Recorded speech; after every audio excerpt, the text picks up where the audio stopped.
Hello నమస్తే. Sir పేరుతో బీహార్లో ఓట్ల దోపిడీకి ఎలక్షన్ కమిషన్ పాల్పడుతోంది. ఎలక్షన్ కమిషన్ బీహార్ ప్రజల ఓట్లను లేకుండా చేస్తోంది. 65 లక్షల మంది బీహారీలను ఓటుకు దూరం చేస్తోంది. కాంగ్రెస్ పార్టీ అగ్రనేత చేస్తున్న ఆరోపణ. కాంగ్రెస్ పార్టీ అగ్రనేత ఈసీ ఇంటెన్షనల్గా ఇది చేస్తోంది అని చెప్తుంటే అది పొలిటికల్ అలిగేషన్. కానీ ఎలక్షన్ కమిషన్ కూడా చెప్తోంది అవును మేము 65 లక్షల ఓట్లు తొలగించేశాము అని. కారణాలు వేరే కావచ్చు, ఆ నంబర్ దగ్గర ఎవరికి డిస్ప్యూట్ లేదు. రాహుల్ చెప్తున్నారు తొలగించారు రాజకీయ కారణాలతో అని.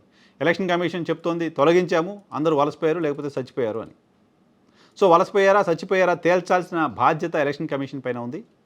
గతంలో సార్వత్రిక ఎన్నికల సందర్భంగా ఓట్ల చోరీ ఎలా జరిగింది అనే అంశానికి సంబంధించి కొన్ని డీటెయిల్స్ని రాహుల్ గాంధీ ఎలక్షన్ కమిషన్ ఇచ్చిన సమాచారం ఆధారంగా బయటపెట్టిన తరువాత దేశంలో చాలా పెద్ద చర్చ ఈ అంశానికి సంబంధించి జరుగుతుంటే తాజాగా ఎస్ఐఆర్ పేరుతో బీహార్లో జరుగుతున్న రివిజన్ పైన ఇండీ కూటమికి సంబంధించిన నేతలంతా ఆరోపణలు చేస్తూ వస్తున్నారు. ఇది ప్రజాస్వామ్యాన్ని ఖూనీ చేసే కుట్ర అంటూ ఆందోళన వ్యక్తం చేస్తూ ఉన్నారు. ఈ నేపథ్యంలోనే ఈసీ పైన ఆరోపణలు కేవలం ప్రెస్ కాన్ఫరెన్స్లో చేసి వదిలేయటం కాకుండా, పార్లమెంట్లో ప్రస్తావించి సైలెంట్గా ఉండడం కాకుండా ప్రజల దగ్గరకు వెళ్ళాలి, ప్రజలకి ఇవన్నీ చెప్పాలి, ప్రజలకి మీ ఓటు దొంగతనానికి గురవుతుందనే విషయాన్ని చెప్పాల్సిన అవసరం ఉంది. ఒక్క బీహార్ రాష్ట్రంలో 65 లక్షల మంది ఓట్లు కోల్పోయారు అంటే వాళ్ళందరికీ కనీసం ఆ సమాచారాన్ని చెప్పాల్సిన అవసరం ఉంది. మీ ఓటు ఉందో లేదో చెక్ చేసుకోండి అంటూ వాళ్ళందరినీ అవేర్ చేయాల్సిన అవసరం ఉంది అంటూ కాంగ్రెస్ పార్టీ అగ్రనేత రాహుల్ గాంధీ బీహార్లో ఒక యాత్రకు శ్రీకారం చుట్టారు. ఓట్ అధికార్ యాత్ర పేరుతో ఆయన బీహార్లో 16 రోజుల పాటు యాత్ర చేయబోతున్నారు. 16 జిల్లాల్లో ఆయన యాత్ర కొనసాగబోతోంది. 1300 కిలోమీటర్లు రాహుల్ గాంధీ బీహార్లో పర్యటించబోతున్నారు.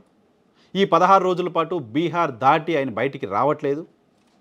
కాంగ్రెస్ పార్టీ ఇండీ కూటమి ఓట్ల చోరీ అంశాన్ని బలంగా ప్రజల్లోకి తీసుకెళ్లడానికి సంబంధించి నిర్ణయం తీసుకుంది. బీహార్లో గతంలో మాకు తెలియకుండా ఓట్ల చోరీ జరిగింది, ఇప్పుడు బీహార్లో మాత్రం ఓట్ల చోరీని ఎట్టి పరిస్థితుల్లో జరగనీయను అంటూ కాంగ్రెస్ పార్టీ చెప్తోంది. కాంగ్రెస్ పార్టీ అగ్రనేత చెప్తున్నారు.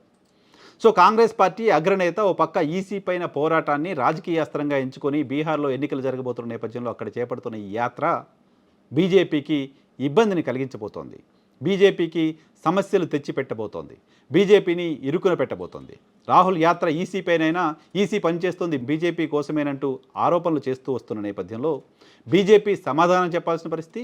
బీజేపీ సమాధానం చెప్పింది అంటే ఈసీని వెనకేసుకుని వచ్చింది అంటే ప్రజల ముందు బీజేపీ కూడా దోషిగా నిలబడాల్సిన అవసరం వస్తుంది. ఎందుకంటే ఈసీ సమాధానం చెప్పలేని ప్రశ్నలు చాలా ఉన్నాయి, ఈసీ ఆన్సర్ చెప్పలేని ప్రశ్నలు ఎందుకున్నాయనే దానికి బీజేపీ ఆన్సర్ చెప్పాల్సిన అవసరం ఉంటుంది. బీజేపీ ఆన్సర్ చెప్పిందంటే అది పొలిటికల్ మోటోతో ఉండే ఆన్సర్స్గానే ఉంటాయి.